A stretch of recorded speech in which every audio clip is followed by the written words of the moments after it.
الست بقى اللي ما كانش عندها غير بيتها وجوزها وعيالها واتطلقت بعد سنين، هي اللي بتقع بقى في حيرة وفي أسئلة كتير. تشعر بالفشل، تشعر بالوحدة، بتشعر حضرتك بحاجات كتير قوي هي كانتش عاملة حسابها. حاجة احنا ما نعرفش غير البشاميلات والطواجن يعني والكوكيز والموكيز عايشين حياتنا كده كستات بيوت. فجأة مفيش الحاجات دي، العيال دي كبرت، مفيش جواز، مفيش شريك حياة، مفيش راجل أنا مهتمة بتفاصيله بشاركه حياته، أنا لوحدي في الطلابي. تعالي بقى أنا أقولك نعمل إيه. بصي، لازم وانتي اصلا يعني متجوزه، انا جايلك بقى من المستقبل وبقولك وانتي اصلا متجوزه في بدايه حياتك، حتى لو انتي you're not a working woman، مش ست عندك كارير، لازم تكوني بتعرفي تعملي حاجه.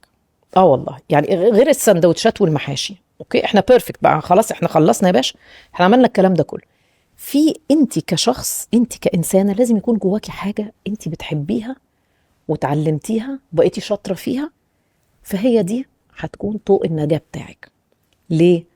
أجن الرحلة فردية تماما، انت لوحدك صحيتي بعد 20 سنة متطلقة، مفيش زوج ولا أولاد، ولوحدك، ما عندكش شغل، ما عندكش حاجة، يا أبيض يا ورد، أعمل إيه؟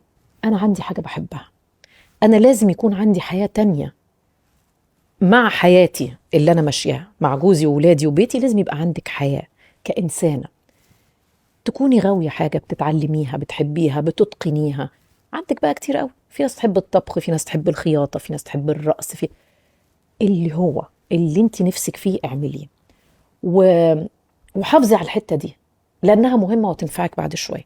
زي ما بقول لك، يو ويك اب وان داي، ايه ده، مفيش طبيخ النهارده ومفيش غسيل، مفيش حاجه، خلاص انا لوحدي. وبعدين هعمل ايه انا لوحدي؟ لا ده انا هتبسط قوي. اتبسط ازاي؟ اولا انا مصالحه نفسي، ثانيا انا راضيه، و... ومقتنعه ان كل شيء اسمه ونصيب. ان انا افضل في مكاني بلطم وصوت واندم على الجوازه ولا على الراجل ولا على القرار ولا انا اتسرعت، مفيش الكلام ده. فكك بقى من الكلام الفارغ ده كله، ركزي في نفسك، ركزي في حياتك. وصدقيني، حياتك مش بس الولاد والبيت والزوج، لا، حياتك هو انت من جوه.